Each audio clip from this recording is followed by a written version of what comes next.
نحمده ونصلي على رسوله الكريم. جناب اسپیکر،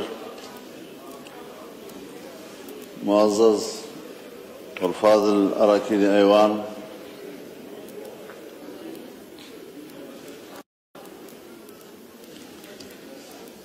یہ ایک حقیقت ہے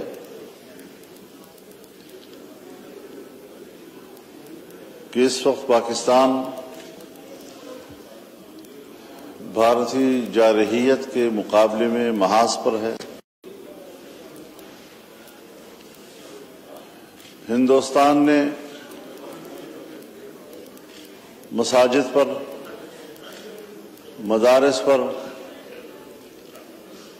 اور سویلین علاقوں پر راکٹ داغے. ہمارے بھائی شہید ہوئے، بہنیں شہید ہوئی اس میں. لیکن پاکستان کی فوج نے چاہے بری افواج ہوں چاہے فضائی افواج ہوں، انہوں نے جس بہادری کے ساتھ اور جس خوبصورت حکمت عملی کے ساتھ دفاع کیا ہے، میں ان حالات میں انہیں خراج تحسین پیش کروں گا.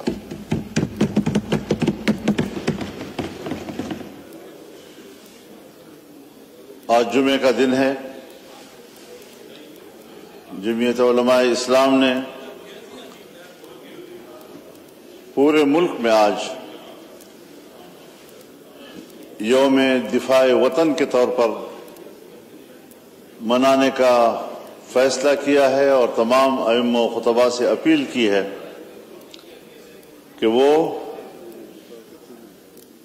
بھارتی جارحیت کی بھرپور الفاظ میں مذمت کریں. جو بھی پاکستان کا موقف ہے، پاکستان کے موقف کو اس وقت اجاگر کریں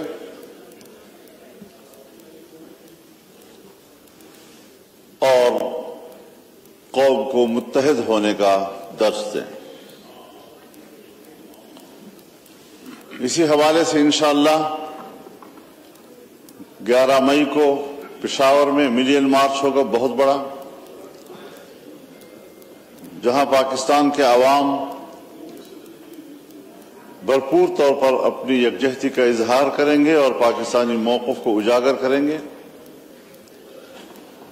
اور پھر 15 مئی کو کوئٹہ میں انشاءاللہ ملین مارچ ہوگا اور پورے بلوچستان کا عوام اس میں اپنی یکجہتی کا اظہار کرے گا.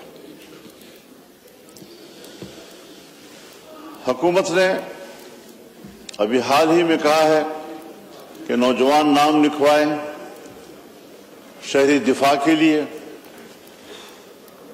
الحمدللہ ہمارے پاس انصار الاسلام کا شعبہ موجود ہے اور ہم نے اپنے انصار الاسلام کے شعبے کو شہری دفاع کی ذمہ داریوں کی ہدایات دے دی ہیں. جہاں جہاں بھی خدا نہ کرے کوئی نقصان ہوتا ہے، کوئی پاکستانی شہری متاثر ہوتا ہے، تو اس کی مدد کے لیے پہنچنا، ان کو طبی امداد مہیا کرنا، ان کو ریلیف دینا، جو بھی ممکن صورت ہو ایک عام شہری کے ہاتھوں، انشاءاللہ ہم وہ کردار ادا کرنے کا اعلان کرتے ہیں.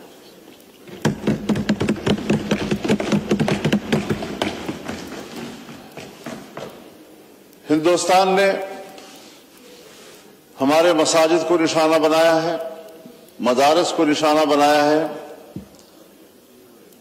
اور میں پورے ایوان کو یہ یقین دلانا چاہتا ہوں کہ آج اگر پاکستان کی دفاع میں صف اول پر پہلے مورچے میں اگر کوئی لڑ رہا ہے یا لڑنے کا عزم رکھتا ہے تو وہ آپ کے دینی مدرسے کا نوجوان ہے جو بین الاقوامی دباؤ میں بھی رہتا ہے،